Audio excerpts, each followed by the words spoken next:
Emily Carson stood in the bridal suite of St. Augustine Chapel, surrounded by white lilies, soft music, and the gentle hum of whispered excitement from the guests waiting outside. Her wedding dress was delicate, handcrafted, and months in the making.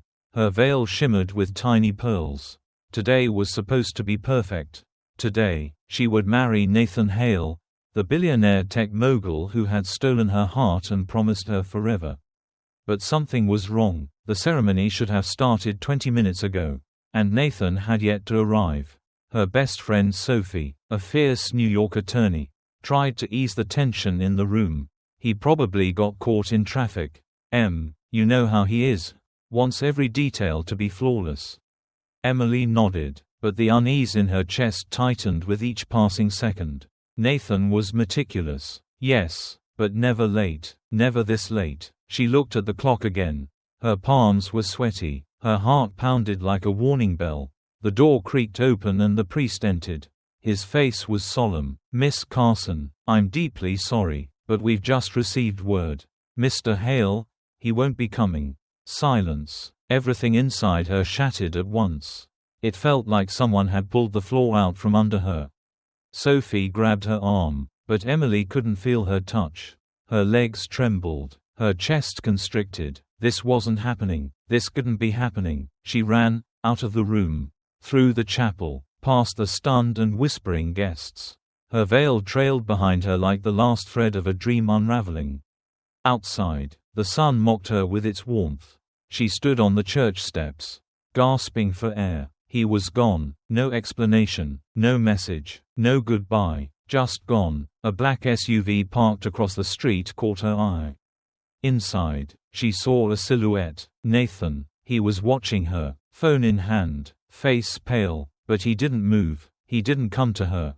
He simply lowered his gaze and drove away. That was the last she saw of him. Emily didn't return to the chapel. She didn't answer calls. That night, she packed a bag, removed the wedding dress still clinging to her like a ghost, and took the midnight bus out of the city.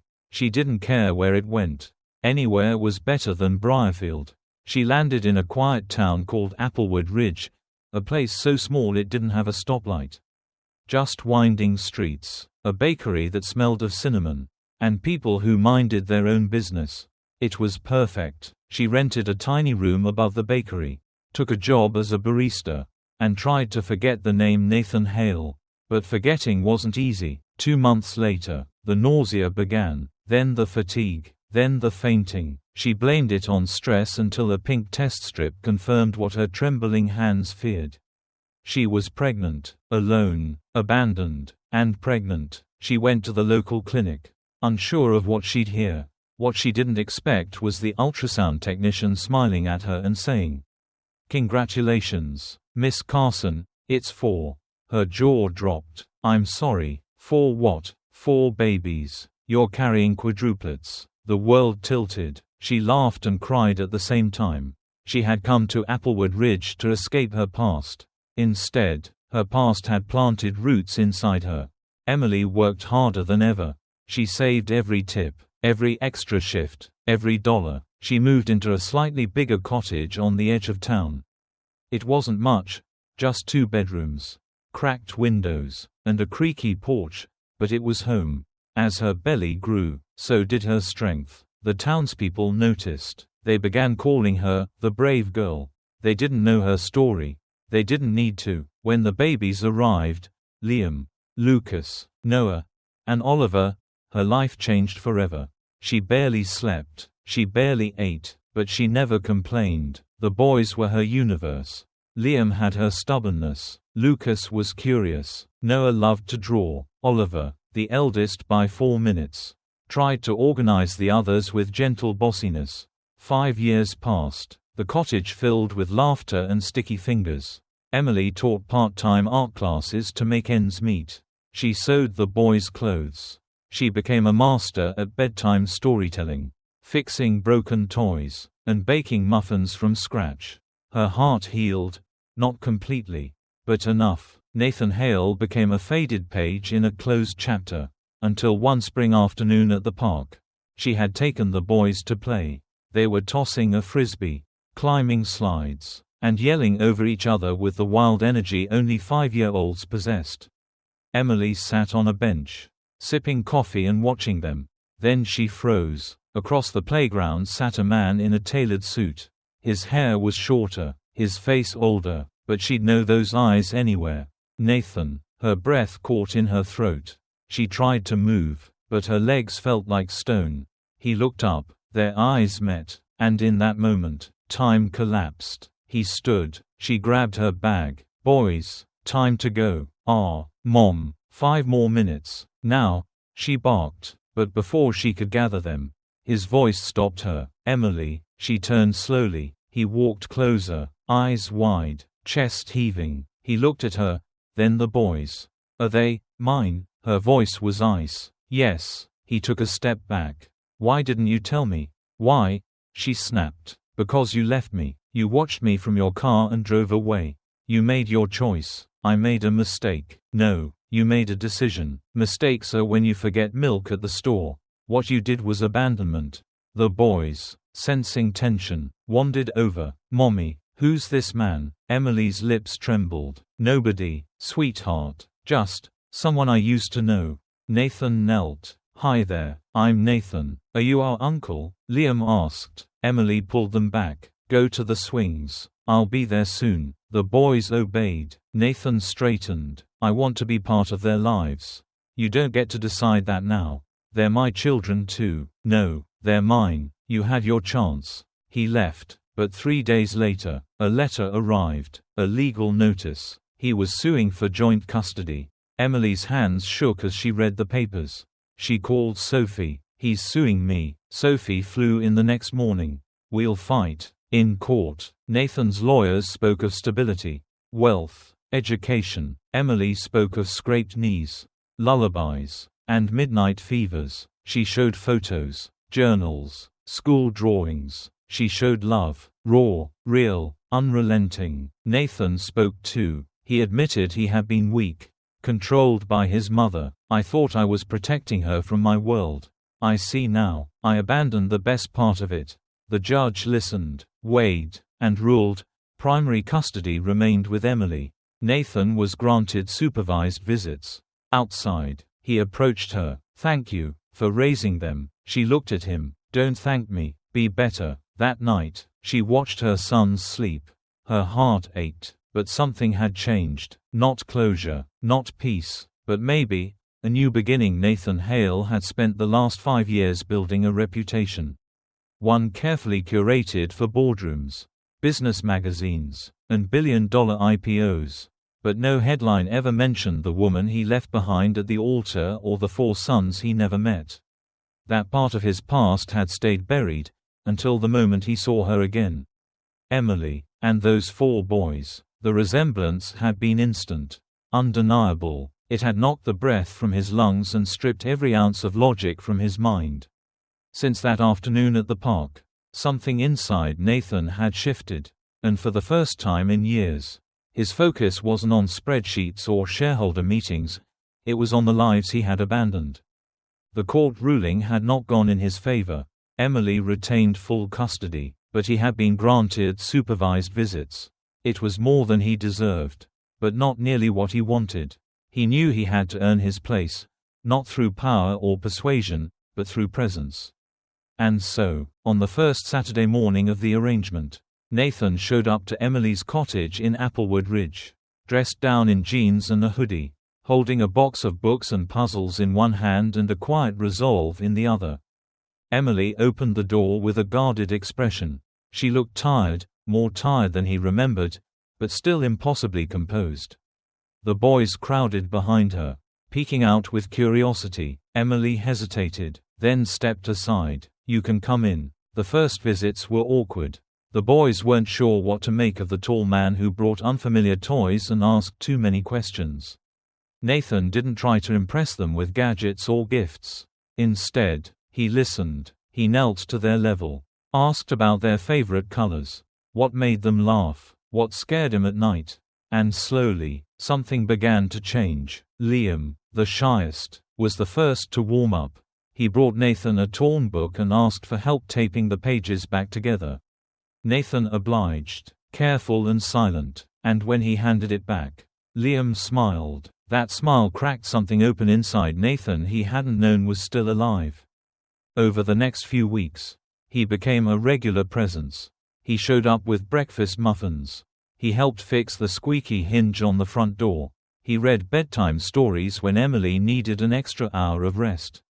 Emily watched from a distance, always measuring, always wary, but she couldn't ignore the effect Nathan had on the boys. They laughed louder, asked more questions, showed him drawings and mud pies and scraped knees with innocent pride.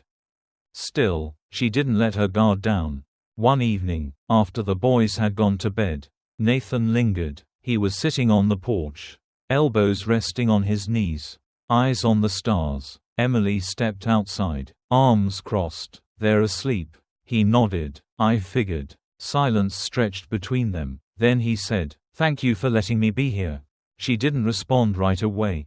"You're only here because the court said so. I'd be here either way," he replied quietly. "The court just made it official." She looked at him then. Really looked at him. There were faint lines around his eyes now. His hair was a little grayer at the temples. He looked less like the man in Forbes and more like someone real. "You could have fought for more. Joint custody, primary custody, with your lawyers. You probably would have won. I didn't want to take them away from you," he said. "I wanted to earn the right to be in their lives, not force it." His voice was steady, but his eyes held something like regret. Or maybe hope. Emily didn't know which one scared her more. The next week, Nathan brought a kite. The wind was perfect that day, and the boys screamed with laughter as they ran across the field trying to keep it in the air. Nathan ran with them, stumbled, laughed louder than anyone. Emily sat on the grass, her hand shading her eyes, watching. For a moment, she forgot the pain, the betrayal. She saw only a man and his sons, and something inside her softened, just a little. But peace never lasts long. It started with a phone call. Unlisted number. A woman's voice, cool and smug. "You really think this little family fantasy will last? Don't get too comfortable." Emily's stomach turned. Stella. The woman Nathan had almost married. The woman who had stood silently behind Nathan's mother, helping her pull the strings that unraveled Emily's life. Stella wasn't finished, and now, she was watching. Emily hung up without responding. She didn't tell Nathan, not yet. A week later, Stella appeared at the local school's fundraising event, dressed impeccably, smiling like a snake in silk. She charmed the teachers, flirted with other parents, and introduced herself as a close friend of the boy's father. Emily watched from across the gymnasium, rage simmering beneath her skin. Later that night, Nathan showed up at the cottage. "She's here, isn't she?" Emily asked before he even spoke. He nodded. "She showed up at my office, too. Said she wanted to talk. Said she wanted closure. But I don't think that's what she really wants. She wants control," Emily said. "I ended things with her a long time ago. I thought she moved on. She didn't." Nathan ran a hand through his hair. "I'm sorry. You should be," Emily said, then sighed. "Not just for her, for everything." He nodded. He didn't argue. Another month passed. The boys grew bolder around Nathan. They called him Dad now. Naturally, like it had always been that way. Nathan took them to the park, to the art supply store, to pick apples in a nearby orchard. He didn't try to replace Emily. He just showed up, day after day, moment by moment. One night, he stayed to help fix a leaking faucet. Afterward, he joined Emily in the kitchen. They stood in silence, side by side, washing dishes like an old couple. Then Nathan said, "Do you remember the night before the wedding?" Emily froze. "You wore that blue sweater," he said, "the one with the loose thread on the sleeve. You were making tea and humming that song, some old jazz tune. I don't even know the name of it. I just remember watching you and thinking, this is it, this is my life, and I love it." She swallowed hard. "Then why didn't you show up?" He took a deep breath. "Because I was a coward. My mother said if I married you, she'd pull her investments, take her shares, cut me out of the company. And I believed her. I thought I had to choose between you and everything I'd built." "Sir, I chose wrong." Emily turned away. "You chose money. I chose fear," he corrected. "But not anymore." That night, he didn't try to kiss her. He didn't touch her. He just looked at her like she was something precious. Something he still didn't know if he deserved. The next morning, the boys tackled him with hugs before breakfast. Emily watched them from the doorway, arms crossed, heart heavy. Nathan looked up and smiled. "I'm not going anywhere, Emily." And for the first time, she believed him. Nathan Hale hadn't set foot in Applewood Ridge in over a week. And yet he thought of the cottage and the 4 boys in it every single day.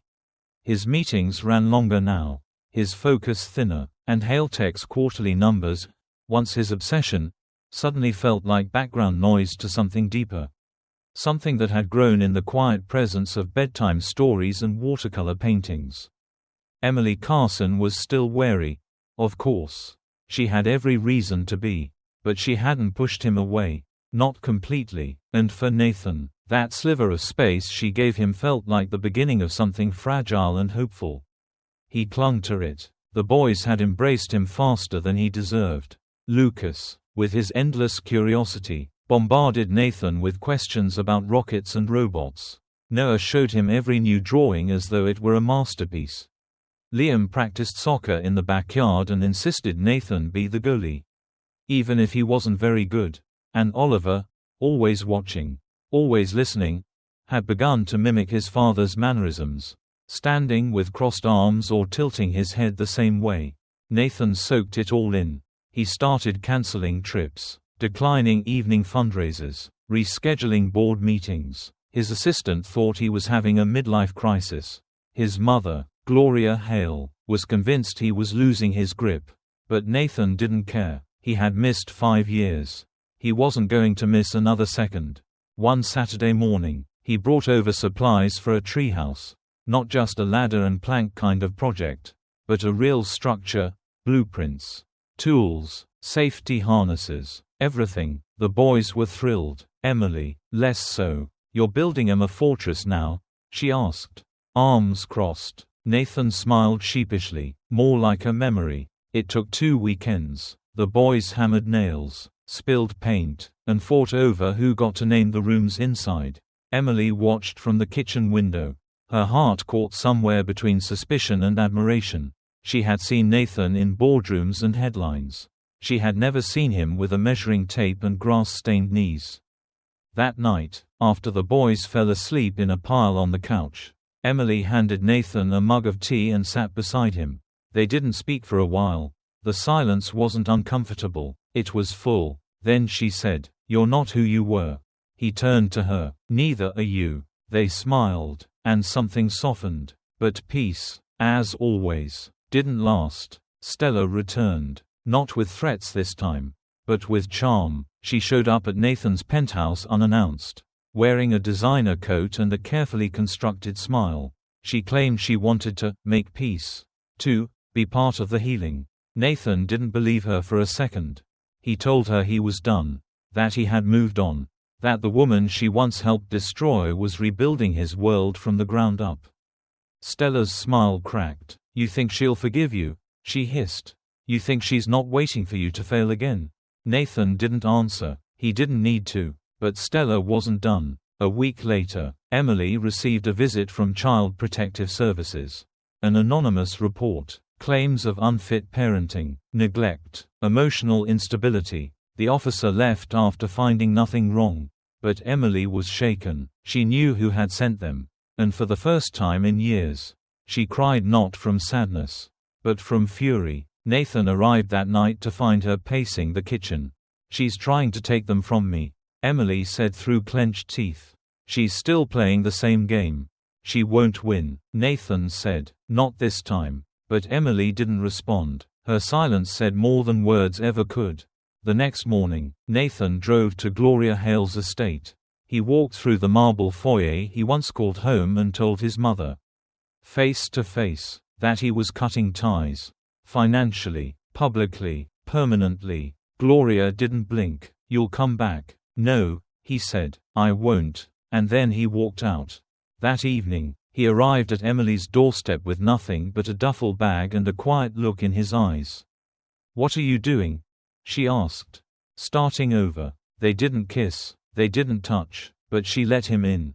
Over the next few weeks, they lived in a delicate rhythm. Nathan helped with breakfast, drove school carpool, folded laundry. Emily worked late nights at the art center.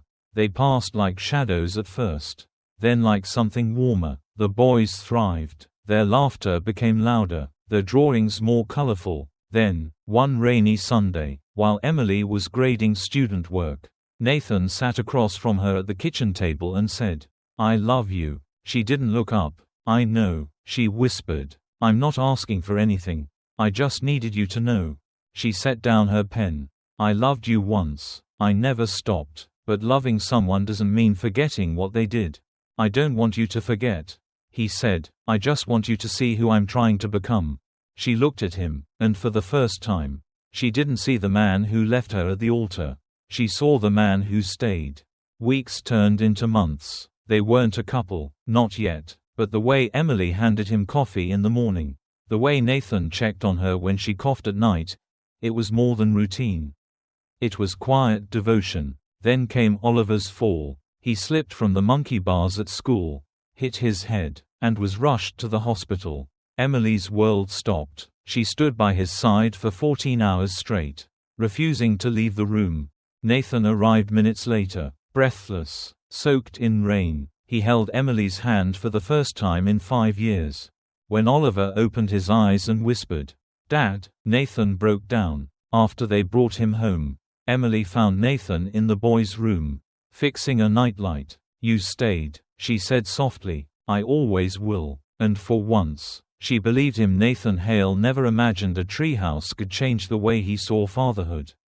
But watching Oliver, Liam, Noah, and Lucas drag pillows and comic books into the wooden fort they'd built together reminded him of everything he'd missed, and everything he didn't want to lose again. The nights had grown colder in Applewood Ridge, but Emily Carson's cottage remained warm, not just from the fireplace Nathan had helped repair or the soft lighting she always kept glowing in the kitchen, but from the laughter, the footsteps, and the kind of life that money couldn't buy. Nathan's transformation had been slow, but undeniable. No more penthouse weekends or impromptu jet trips to Zurich. His board at Hale Tech questioned his priorities, and his mother refused to speak to him. But Nathan didn't flinch, not when he tied Liam's shoes in the morning, or when Noah asked for help with a science project, or when Lucas fell asleep on his shoulder during a storm. Those moments grounded him in ways power and profit never had. Emily watched him carefully. She never said much, but she saw how Nathan listened when Oliver talked about his fears. She noticed the way he rubbed his temples when trying to help with 4th grade math. How he whispered encouragements when one of the boys had a nightmare. He had stopped trying to impress and started simply being there. Still, Emily kept her heart guarded.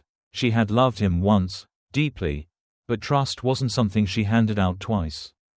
The week before Thanksgiving, Nathan offered to cook. "I can follow a recipe," he insisted, waving a dog-eared cookbook with more confidence than skill.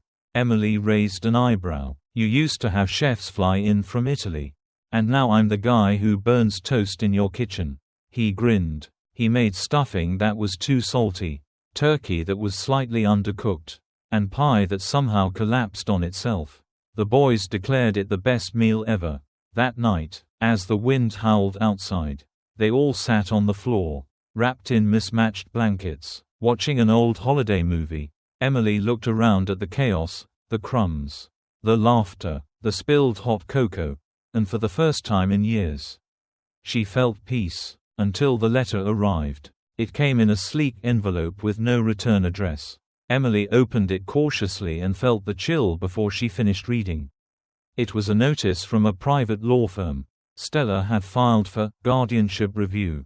On what grounds? The letter didn't say, but the implications were clear. Stella was coming for the boys. Emily sat in silence. Her fingers clenched the paper. Her breath hitched. Nathan arrived a few minutes later, cheerful from picking up art supplies with Noah. "She's trying to take them," Emily said without preamble. He froze. "Who?" "Stella." He read the letter. his face darkening. She can't win. She's smart, she's manipulative, and she has connections in the legal world. So do we, he said, reaching for his phone. We'll fight. But Emily shook her head. No, I'll fight. You've given up enough for me. For them, I won't let you lose more. Nathan looked at her then, not like a man in love or a father in fear, but like someone who had found purpose in the storm. We fight together. That's what families do. The court hearing was scheduled for 2 weeks later. Emily called Sophie Lynn, who arrived with a rolling suitcase full of documents and fire in her eyes. Let her try, Sophie said. We've got 5 years of evidence and 4 children who know exactly who their mother is. Emily nodded, but doubt gnawed at her. The night before the hearing, Liam crawled into her bed. Mom, he whispered, if someone tries to take us, do we get a say? She wrapped her arms around him tightly. Yes, sweetheart, you always get a say. The courtroom was cold. Stella arrived in a sleek dress, flanked by 2 lawyers and a PR assistant. She looked polished, calm, untouchable. Emily, in a modest navy dress, sat beside Nathan and Sophie. The boys waited outside with a social worker. Stella's attorney painted her as a concerned guardian figure, who had known the children's father intimately and feared for their long-term welfare due to the instability of their mother's past and emotional condition. The words sliced through Emily like razors. Then Sophie stood. My client has single-handedly raised these 4 boys with unwavering devotion. She has not only maintained their health and education but has done so without support, financial or otherwise, from the man who left her at the altar and the woman who orchestrated it. Stella smirked. Then the judge called a surprise witness, Oliver. Emily's heart jumped. She hadn't known this was possible. Oliver, calm beyond his years, walked to the stand. He looked at the judge, then at his mother, then Nathan. Do you know who I am? The judge asked. You're the person who decides who we live with. The judge nodded. And who do you want to live with? Oliver didn't hesitate. My mom. Why? Because she never left. The silence was deafening. Stella's face hardened. The judge ruled later that afternoon, no change to custody. Stella's motion was dismissed. As they exited the courtroom, Stella approached. You think this is over? She spat. Nathan stepped between them. Yes, and next time, don't underestimate the woman who raised my sons. They returned home to balloons taped to the wall and crayon drawings that said, Welcome home, Mommy. That night, Emily stood on the porch, arms wrapped around herself. Nathan joined her. You could have gone back to your old life. She said. I did, he replied. This is it. They didn't kiss, they didn't promise forever, but Emily reached for his hand. And he didn't let go. Inside, 4 boys slept soundly, their futures no longer in question. And for the first time, Emily allowed herself to believe in second chances, not just for Nathan, but for herself. The morning sun filtered through the curtains of Emily's cottage, casting a warm glow over the living room where toys lay scattered, a testament to the joyful chaos of 4 young boys. Nathan Hale stood by the window, a cup of coffee in hand, watching as the leaves danced in the autumn breeze. The serenity of the scene was a stark contrast to the turmoil that had defined his life not so long ago. Emily entered the room, her eyes meeting Nathan's. There was a softness in her gaze, a silent acknowledgement of the peace they had found in each other's presence. It's hard to believe how far we've come, she said, her voice tinged with wonder.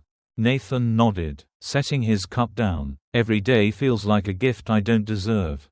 Their moment was interrupted by the sound of laughter as the boys bounded down the stairs, ready to seize the day. The family piled into the car, heading to the local park, a place that had become a sanctuary for them. As the children played, Nathan and Emily sat on a bench, their hands brushing against each other, fingers intertwining naturally. The past, with all its pain and regrets, seemed to fade with each shared smile and tender glance. But life has a way of testing newfound happiness. A letter arrived that evening, its contents threatening to unravel the fragile peace they had built. Stella, Nathan's former fiancée, was challenging the custody arrangement. claiming that the environment was unsuitable for the children. Emily's hands trembled as she read the letter. Why can't she just leave us alone? Nathan took the letter, his jaw tightening. She won't succeed. We've come too far to let her destroy this. The days that followed were filled with meetings, legal consultations, and a renewed determination to protect their family. Nathan's resources and connections proved invaluable, but it was the unwavering support between him and Emily that fortified their resolve. In court, testimonies highlighted the loving and stable environment the children thrived in. The judge, moved by the evident bond and the children's own words, ruled in favor of maintaining the current custody arrangement. Relief washed over them as they embraced outside the courthouse, the weight of uncertainty lifting. That night, as they tucked the boys into bed, Emily turned to Nathan. I don't know what the future holds, but I do know that facing it with you makes me feel stronger. Nathan smiled, pulling her into an embrace. Together, we can face anything. The salty breeze rolled in from the Pacific, sweeping over the small coastal town of Seabridge like a whisper from the sea. Ava Bennett stood barefoot on the balcony of her modest one-bedroom apartment above the bookshop, a chipped mug of peppermint tea warming her hands. Below, the town slowly stirred to life. The bakery next door began its daily ritual of filling the air with the smell of rising dough and sweet cinnamon. Fishermen prepared their boats at the dock, their voices echoing faintly through the mist. She was nearly 5 months pregnant now, and her body felt every minute of it.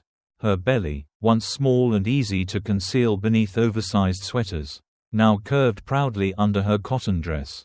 Every kick, every shift of movement inside her was a reminder of what was coming. Not just a baby, 4 of them, quadruplets. There were mornings when Ava still woke up disoriented, her hands searching for the past, searching for the life she once had, for the man she once loved. But those mornings were fewer now. The pain, once so sharp and all-consuming, had softened into a dull ache, a scar she no longer tried to hide from herself. Grayson Walker was a name she hadn't spoken in weeks. Not out loud, not even in her thoughts, if she could help it.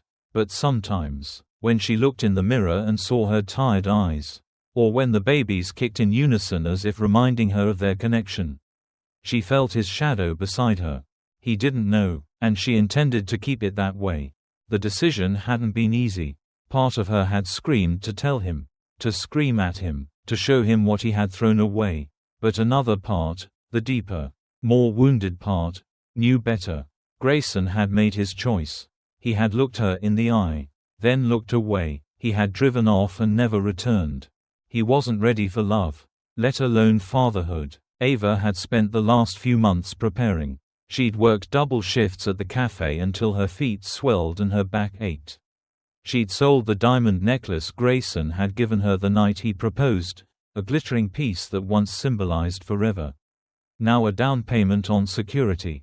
With that money, she moved into a slightly larger rental on the edge of town, 2 bedrooms. 1 bath, old but full of charm. Her landlords, a retired couple named George and Linda, treated her like their own daughter. They helped repaint the nursery, patched the creaky stairs, and left a basket of groceries on her porch every Sunday morning. She didn't ask for help, but kindness had a way of finding her. At the local library, she devoured every parenting book she could find, sleep schedules, feeding routines, safe cribs for multiples. Her evenings were spent folding donated baby clothes and assembling second-hand cribs that wobbled until George tightened the bolts. Despite everything, the exhaustion, the loneliness, the creeping fear, she felt something close to hope. And then came the letter. It arrived on a gray Thursday, slipped under her door in a heavy envelope with no return address. Ava hesitated before opening it, her instincts warning her even before her fingers broke the seal. Inside was a single page, thick cream-colored paper, the ink dark and precise. Ava, this is not an attempt to apologize. I wouldn't insult you that way. I've made mistakes, too many to list, but I need you to know that I've never stopped thinking about you. About us. I'm not asking for forgiveness. I just need to know. Where did you go? Ava sat down. the letter trembling in her hands. He had written, 5 months of silence, 5 months of vanishing, hiding, rebuilding, and now this. She should have torn it up. She should have burned it, flushed it, tossed it into the sea. But instead, she folded it and tucked it into the back of the drawer, behind the prenatal vitamins and sonogram photos. She said nothing. Grayson Walker, for his part, was unraveling. The penthouse in Manhattan no longer felt like home. The marble floors echoed too loudly. The fireplace stayed cold even when lit. He moved through each day like a ghost in a tailored suit. Titan Dynamics thrived in his absence. The team had been well trained. His CFO handled the daily operations.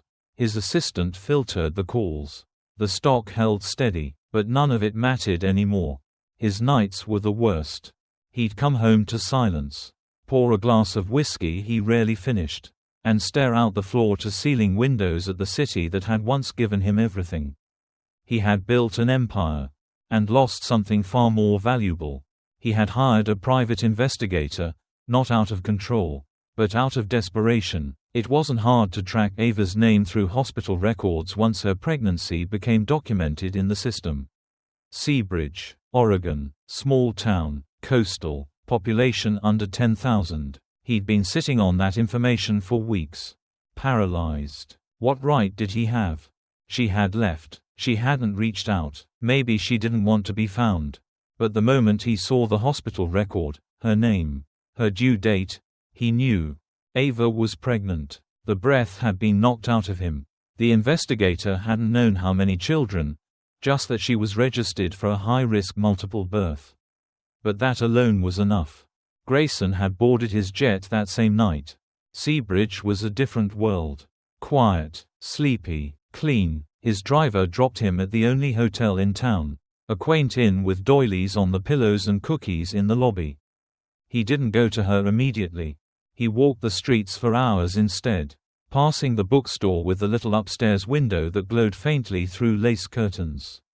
He lingered outside the cafe where her name still sat on the staff schedule posted near the door. The next morning, he saw her. She was on the pier, her hair in a messy braid, wearing a faded sweater and loose jeans that still clung to her curve of pregnancy. Her back was to him. She was watching the water. He didn't breathe. He had prepared himself for many things: anger, shock, even hatred, but nothing could have prepared him for the sight of Ava like that. Radiant and round with his children. He stepped forward. She turned. Their eyes met. Her face went pale, but she didn't flinch. She stood her ground, her jaw tightening as she squared her shoulders. Grayson spoke first, his voice low and unsure. Ava. She folded her arms across her chest, her posture instinctively protective. What are you doing here? I found out about the pregnancy. Her eyes narrowed. Let me guess, you had someone dig through my records. He didn't deny it. Ava's nostrils flared. You lost the right to be part of this the day you left me on that altar. I know, he said quickly. I know I don't deserve anything, but I want to make it right.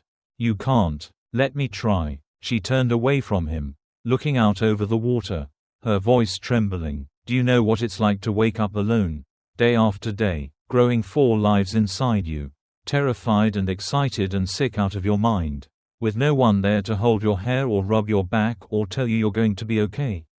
He said nothing. I did it all. The appointments, the paperwork, the blood tests, the nursery, alone. I want to be there now. She faced him again, her expression unreadable. Why? Because you feel guilty? Because your mother's pressure finally faded and now you're free? No, because I never stopped loving you. Silence. Then she shook her head slowly. Love isn't disappearing when things get hard. Love isn't abandoning someone when the cameras start rolling. Love is staying, showing up, every damn day. I know. She took a shaky breath. You want to see these babies? You want to be a father?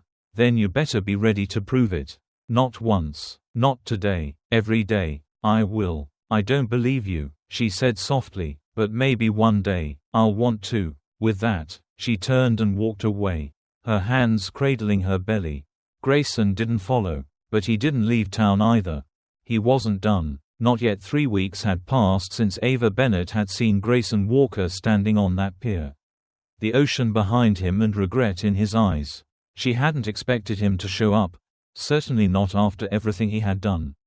But there he was, in the flesh, in her quiet town, saying the words she had once begged him to say. I never stopped loving you. And yet, those words didn't have the magic they once did. Not after what he had done. Not after what she had endured. Still, he hadn't left. Every morning since, Ava saw his car parked outside the cafe where she still worked part-time. Her belly now large and commanding attention from every customer. Grayson didn't approach her again. Not directly. He sat quietly, sometimes at the counter, sometimes by the window, drinking black coffee he barely touched, watching her with a mixture of hope and guilt. He never made a scene, never asked for another conversation, just waited. And Ava noticed. At first, it made her furious. She'd built this new life without him. She'd fought through the morning sickness, the anxiety, the financial struggle. She'd painted the nursery herself, lifted second-hand cribs into the apartment one by one, and taught herself how to cook healthy meals for 4 developing lives. Grayson hadn't earned the right to simply show up and be forgiven. And yet, he wasn't pushing. He wasn't forcing. He was just there. One rainy afternoon, she emerged from the cafe after a long shift, her feet aching and back sore. Her umbrella flipped in the wind, nearly pulling her off balance. That's when he was suddenly beside her, holding a second umbrella over both their heads. Let me walk you home, he said. She wanted to say no, wanted to reject the gesture, but her body was tired, and the rain was cold. She nodded once. They walked in silence. The only sound was the rhythmic patter of rain on pavement and the distant crash of waves. When they reached her apartment, she paused at the steps. I can carry those bags, he offered. She hesitated, then handed him over. Inside, the apartment was warm and smelled of lavender and baby lotion. Toys were still wrapped in plastic, waiting for babies to arrive. The nursery was half done, walls painted a soft seafoam green. Mobile stars hanging above 4 small cribs. Grayson stood in the doorway, staring. You really did all this yourself? He asked quietly. She nodded. He looked like he might cry. I want to help, he said. Not just money. I want to be here. I don't need help. I need consistency. You'll have it. Ava folded her arms. You say that now. What happens when it gets hard again? When your mother disapproves? When people whisper about you being a single dad of 4? I don't care about them anymore. You cared enough to leave. He lowered his eyes. I was a coward, he admitted, but I'm not that man anymore. And if you give me a chance, I'll prove it, every day. Ava didn't answer. She didn't know how to answer. But that night, she left the door unlocked. And the next morning, there was a bag of groceries on her porch, with a note. For the babies, and for the woman who's stronger than I'll ever be. Grayson began showing up with small gestures. Fixing the squeaky cabinet in the kitchen. Dropping off prenatal vitamins when the pharmacy was closed. He never stayed long, never pushed, just helped. Eventually, Ava let him into more of her days. They went to her doctor's appointments together. He listened as the heartbeat monitors echoed like tiny drums. When the doctor said it was time to consider delivery options, C-section likely. Because of the number, Grayson held Ava's hand without asking. She didn't pull away. Each night, he would walk her home, sometimes carrying her bags, sometimes just walking in silence. One night, he brought her chamomile tea, and they sat on the balcony, wrapped in blankets, watching the fog roll in. Did you ever imagine this? She asked. He laughed softly. I imagined marrying you. I imagined a house full of kids. But I never imagined having to earn it all back. Ava looked at him. Do you really think you can? I have to. There's no version of my life without you in it anymore. Or them. One day, while Ava napped, exhausted from a rough night of sleep, Grayson surprised her by assembling the last crib. When she woke, the nursery was complete. She stood in the doorway, tears brimming. He didn't say anything. He just took her hand. The babies arrived 3 weeks early. It started with sharp cramps around midnight. Ava tried to brush it off, thinking they were Braxton Hicks. But when her water broke at 3:12 a.m., she knew this was it. She called Grayson. He arrived in 5 minutes. The hospital staff rushed her in. Alarms beeping, nurses shouting codes. Grayson held her hand the entire time. Her grip was tight, her breathing labored. When the contractions became unbearable, he whispered, "You're not alone, I'm here." The delivery was long, complicated, but finally, 4 cries rang out in quick succession. 4 tiny lives: Luca, Elias, Finn, and Asher, each with a shock of dark hair and lungs that defied their size. Ava sobbed when she held them. Grayson cried too. The next week was a blur. The babies stayed in NICU for observation. Grayson didn't leave the hospital once. He learned how to swaddle, how to feed, how to soothe. Nurses whispered about how rare it was to see a father so involved. Ava said nothing, but inside, something shifted. One night, after a feeding session, Grayson walked into Ava's room. She was sitting up, hair messy, eyes tired, but glowing. "I want to ask you something," he said. She looked up. "Not about us. Not yet. I know I have to earn that. But about them. Can we raise them together?" Ava studied him for a long moment. Then she nodded, not because she forgot, but because he stayed. The days after the babies came home were beautiful chaos. The Bennett apartment, once a haven of quiet and solitude, now echoed with the cries, giggles, and hiccups of 4 newborn boys. Bottles clinked in the sink. Lullabies hummed through the halls. And diapers stacked in bins like trophies of survival. Ava Bennett, once alone, now moved through each day wrapped in love and exhaustion. Grayson Walker was always there. He didn't just show up, he transformed. The man who once led corporate takeovers and billion-dollar product launches now learned how to warm bottles to the perfect temperature, changed diapers one-handed, and walked through the night with a fussy newborn on his shoulder while humming lullabies off-key. At first, Ava watched him with guarded eyes. She was waiting for the facade to crack, for the moment when the weight of fatherhood would push him to retreat. But it never came. He woke at midnight feedings. He organized the rotating feeding chart. He even started labeling drawers with each baby's name.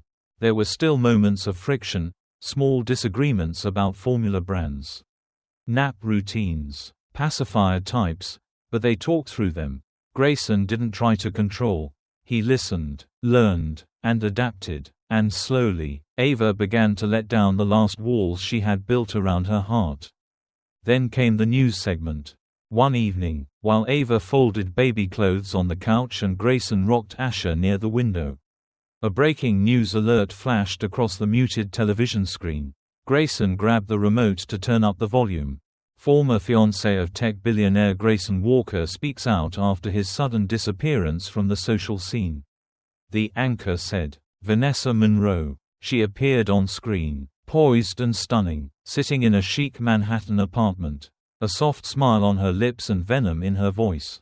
"I was blindsided," Vanessa said sweetly. "We had plans. We were building a life. And then, nothing. He disappeared. I can only hope he's safe." Ava froze. Grayson's jaw tensed. "She's lying," he said immediately. "We were never engaged. My mother." "I know," Ava said, voice flat, "but the rest of the world doesn't." That night, the phones began ringing. Titan Dynamics board wanted explanations. Investors questioned Grayson's long absence. Social media buzzed with speculation. Reporters camped outside the cafe the next morning, hoping for a photo of the mysterious woman who had stolen the CEO's heart and hidden his children. Ava's sanctuary crumbled overnight. The next week was a blur of stress and confrontation.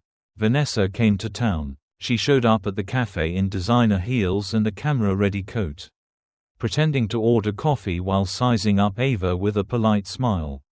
"So you're her," she said, too sweetly. Ava didn't flinch. "And you must be the woman who lied to a national news network." Vanessa's smile tightened. "You have no idea who you're dealing with." "I do. A woman who lost control and can't stand it." Vanessa leaned in, her voice a whisper. Grayson was mine. He was meant to build an empire with me. Do you really think you can compete with that, Ava, with your used baby clothes and your coastal coffee shop? Ava didn't respond. She didn't have to. Grayson entered the cafe seconds later. Eyes locked on Vanessa. Leave. Vanessa turned, feigning surprise. Darling, I was just saying hello. I said leave, he repeated, voice ice. She stepped closer. You think this ends here? You think you can just erase your past and rewrite the story? No, Grayson said, but I can decide who's in the next chapter. And it's not you. That night, Ava held him closer than usual. But the damage was done. The town began to change. Whispers followed them into grocery aisles. Some people treated Ava like a tabloid character.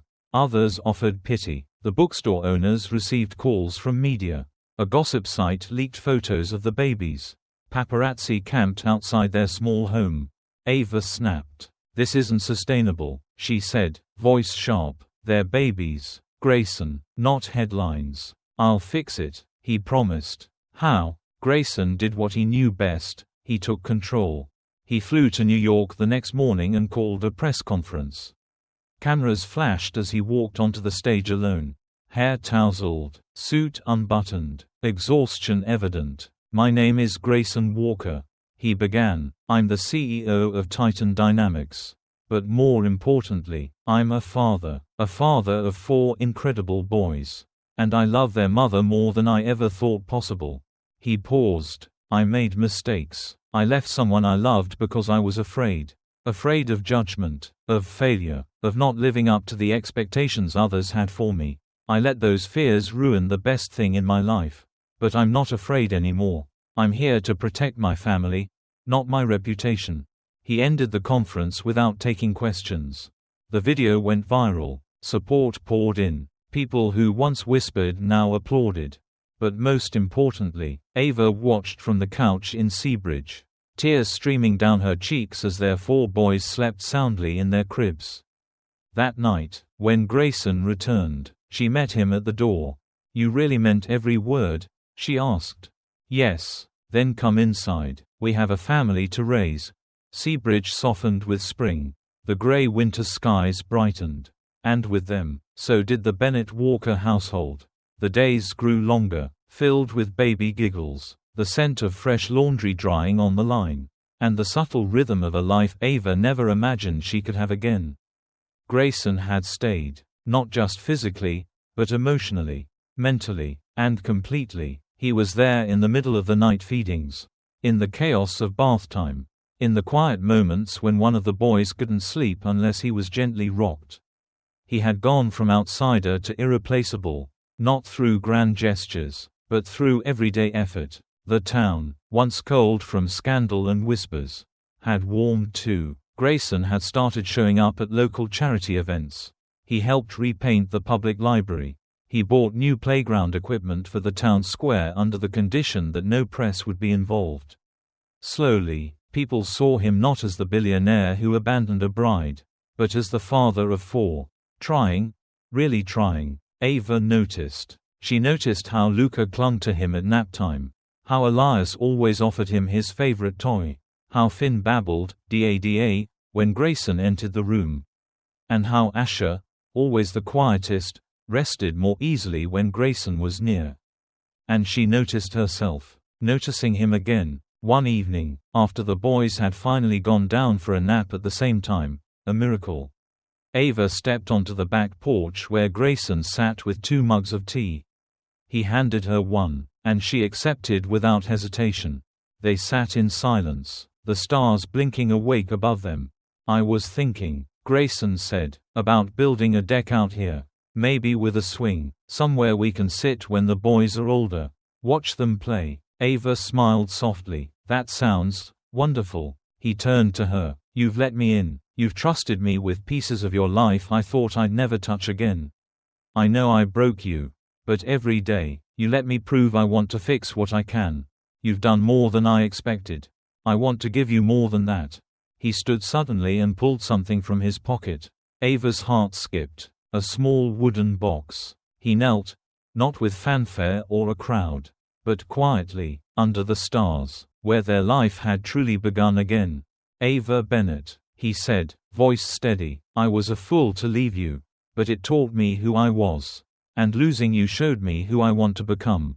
I want to be your partner in all things, chaos, calm, laughter, pain, diapers and date nights. Will you marry me? Not because we used to be something, but because now, we're something better." Ava stared at him, heart pounding, the past rushing through her like a tide, memories of heartbreak, rebuilding, survival, but also of laughter, baby steps, and the man kneeling before her who had slowly, earnestly rebuilt her trust. "Yes," she whispered, "but you have to build that deck."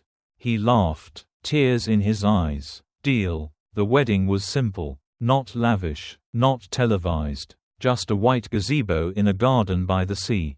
Close friends, 4 squirmy little boys in tiny tuxedos, and a love that had been torn apart and stitched back together stronger.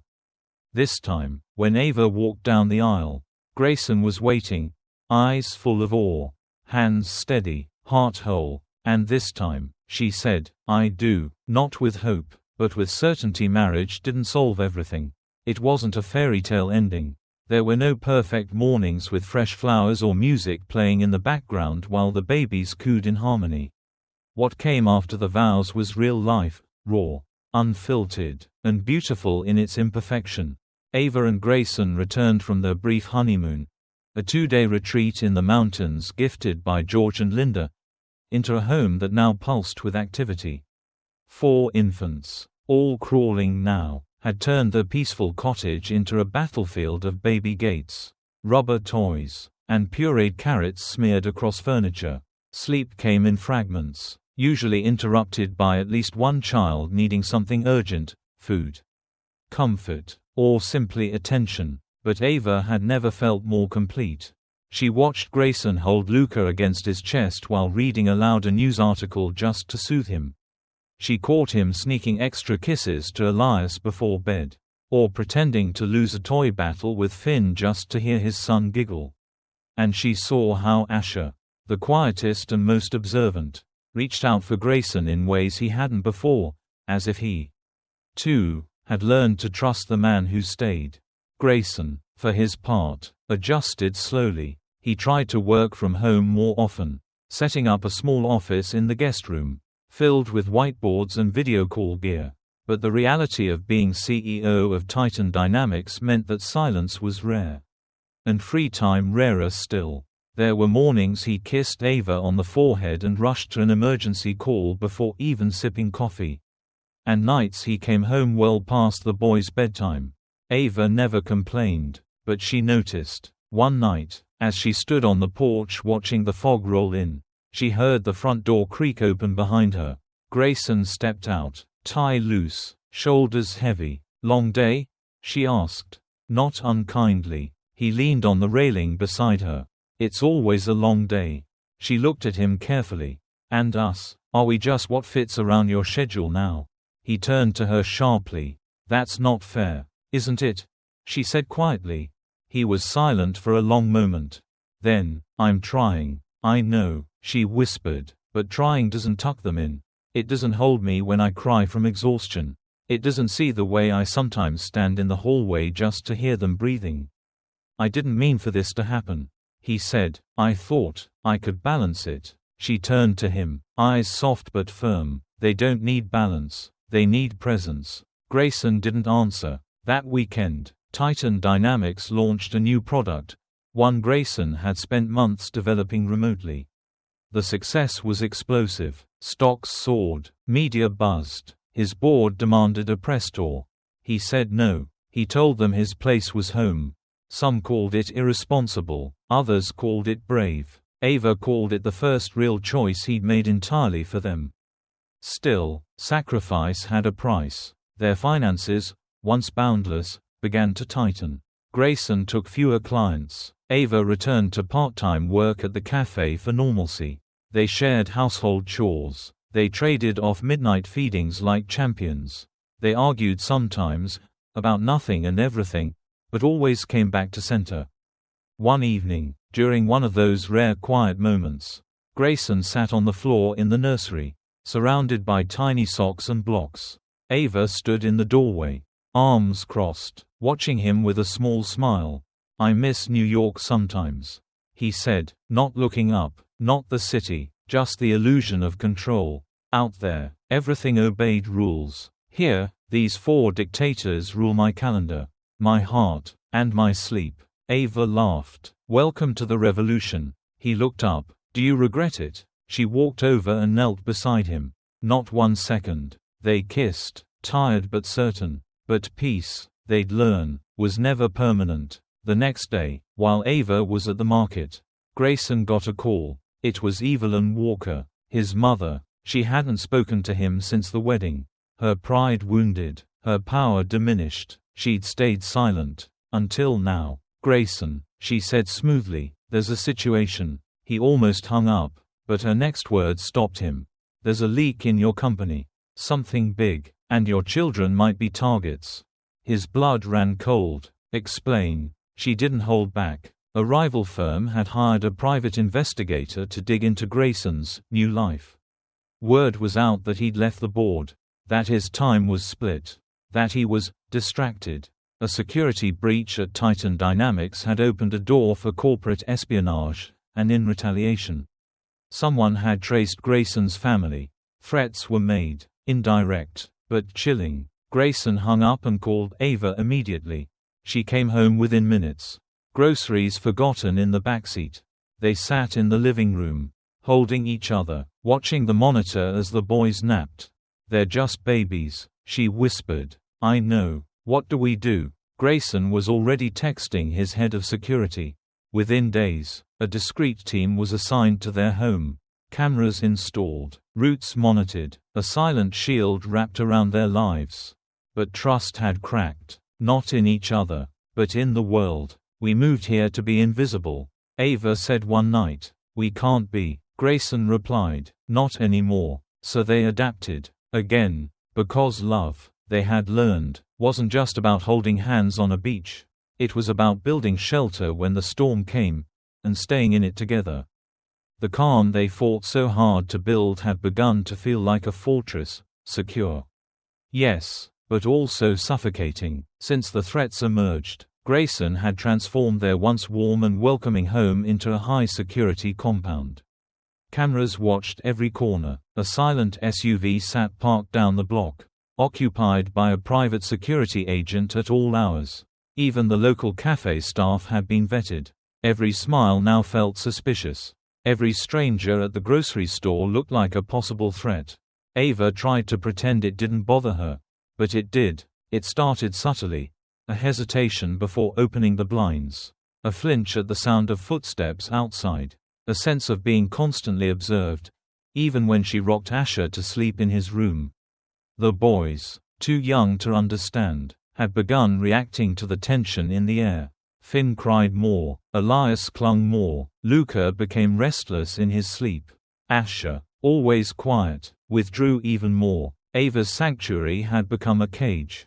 One afternoon, she snapped. She stood in the nursery, watching through the window as one of the guards did a perimeter check. Grayson was on a call in the living room, pacing as he discussed the latest update on the investigation. His voice was low, clipped, cold, the voice of a CEO. Not a husband, not a father. Ava walked out, arms crossed. "We need to talk." He turned immediately, muting the call. "What's wrong?" "This." She gestured around them. "All of this. The guards. The cameras. The agents following me to the pharmacy. I can't live like this." His face fell slightly. "I'm trying to keep you safe. But we're not living, we're hiding. This isn't safety. It's fear. And our children feel it." "You saw the report, Ava. You heard what they said." "I did," she said firmly, "and I know you want to protect us. But you can't protect us from everything. Not by turning our home into a prison." His jaw clenched. "What do you want me to do? Wait for something to happen before I act? I want you to trust that we can live without fear." There was silence between them. Then he said, "I'm afraid, Ava, every day, afraid that what I've built will be the reason they suffer, that my past will become their burden." She softened. "I know. she whispered. But you're not alone in this. You don't have to carry it all. That night, Grayson called the security chief and scaled the operation down. Cameras remained, but more discreet. The guards retreated. The SUV was replaced with random check-ins. Not round-the-clock presence. It helped. Slowly, the boys returned to their usual rhythm. Ava breathed easier, and for a while, life found a balance again. Until the accident. It happened in the blink of an eye. Ava had taken the boys to the park alone, a rare moment of freedom. Grayson had a call scheduled with the Titan Dynamics board, and for once, she wanted him to focus on work without guilt. She packed the stroller, snacks, toys, and blankets. The sun was high, the sky clear. Other parents waved. Children laughed. But as she reached for a juice bottle from the bag, she looked up, and Luca was gone. Panic surged like a wave. She called his name, scanned the playground, checked the stroller, the slide, the bushes. Finn began crying. Asher whimpered. Elias started to scream, but Luca was nowhere. A stranger approached. Is something wrong? My son, he's missing. He was just here. More parents joined. Someone called the police. The playground emptied as people spread out, searching. And then, 10 minutes later, just as her heart felt like it might explode, a woman emerged from behind a tree, holding Luca's hand. He wandered over to my dog, she said breathlessly. I didn't know whose child he was. I was just trying to calm him down. Ava burst into tears, falling to her knees, clutching her son to her chest. The woman left quickly, apologizing, but Ava never saw her face clearly. Grayson arrived minutes later, phone forgotten, tie undone, face white. Where is he? She pointed. Safe. But it happened, the thing we were afraid of. He pulled her into his arms. I'm sorry, she whispered. No, he said, holding her tightly. I'm sorry I wasn't there. That night, they didn't speak much. They just sat in the nursery, watching the boys sleep, their hands clasped, their hearts still racing. It was a wake-up call. Not to fear, but to presence. Grayson made a decision the next morning. He stepped down as CEO. The press exploded. Billionaire Walker resigns to focus on family. The headlines read. Investors panicked. Stocks dipped. Analysts speculated. But Grayson didn't care. He took the boys to the beach that afternoon, built sandcastles, ate peanut butter sandwiches, watched Ava laugh in the sun. And when the sun set, and the wind cooled, he whispered to her, "This is what I was afraid of losing." She kissed him. You didn't lose it, you just found it late. 5 years passed. The small coastal home that had once echoed with cries of newborns now pulsed with the sound of running feet, laughter, and the occasional crash of something unbreakable proving to be otherwise. The Bennett Walker boys had grown into wildly unique, deeply loved little humans. Luca, the explorer, had a collection of rocks and questions that never ended. Elias was the artist, constantly drawing on everything from paper to the walls. Finn told jokes that made no sense but had perfect timing. And Asher, still the quiet one, had taken a serious interest in puzzles and books. Life was busy, messy, beautiful. Ava had returned to work at the cafe part-time, more for the joy of human connection than necessity. Grayson, no longer CEO of Titan Dynamics, had embraced a quieter life. He consulted occasionally, taught workshops online, and built furniture in the garage, starting with a dining table that seated 6 and then, when they realized how many friends their boys brought home, one that seated 12. Their marriage wasn't perfect, no marriage was, but it was rooted in something stronger than flawless vows, truth, forgiveness, and the daily decision to choose each other again and again. One summer morning, Ava stood in the kitchen preparing breakfast. The sun filtered through the windows, casting a golden glow over the polished wood table Grayson had made. 4 cereal bowls sat ready, each filled with a different favorite. The boys burst in, loud and hungry, Grayson trailing behind, mock exasperated. They're faster every day, he said, kissing Ava on the cheek. I'm going to need a training plan just to keep up. She laughed. Good thing you quit your high-stress corporate life for something more relaxing." He smiled, wrapping his arms around her waist as the boys bickered happily over spoons. Later that day, they all walked to the beach, the same one where Grayson had once whispered fears into the wind. Where Ava had once stood unsure if she could trust again. The boys ran ahead, barefoot and wild, chasing waves and daring each other to jump the highest. Ava and Grayson walked hand in hand. "Do you ever miss it?" she asked. "The boardrooms, the power." He thought for a moment. "I miss the illusion of control," he admitted, "but not the cost, not what it almost took from me." She nodded. "Do you?" "I miss the silence sometimes," she said, smiling, "but I wouldn't trade the noise for anything." They sat on a blanket, watching their sons build castles, argue about moat placement, and then work together like they'd never argued at all.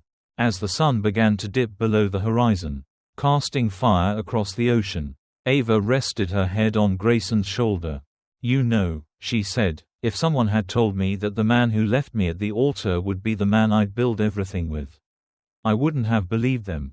"Neither would I," he whispered. "But you gave me a second chance. You gave all of us that." "No," she said softly. "We gave it to each other." Behind them, the boys screamed with laughter as a wave overtook their sandcastle. And instead of disappointment, they cheered and started again. Because they'd learned, like their parents, that sometimes what you rebuild is even stronger than what you lost. Ava looked at her family, no longer just a dream, no longer a plan or a second chance, but a real, living, loud, and imperfect life. Thank you for watching this emotional story on Enon Stories. If you enjoyed this series and want more powerful, heartwarming, and dramatic stories like this one, make sure to subscribe to the channel. Don't forget to like and share this video to support the content. We'd love to hear your thoughts. So leave a comment below and let us know what part of Ava and Grayson's journey moved you the most. See you in the next story. And for the first time in a very long time, she felt complete.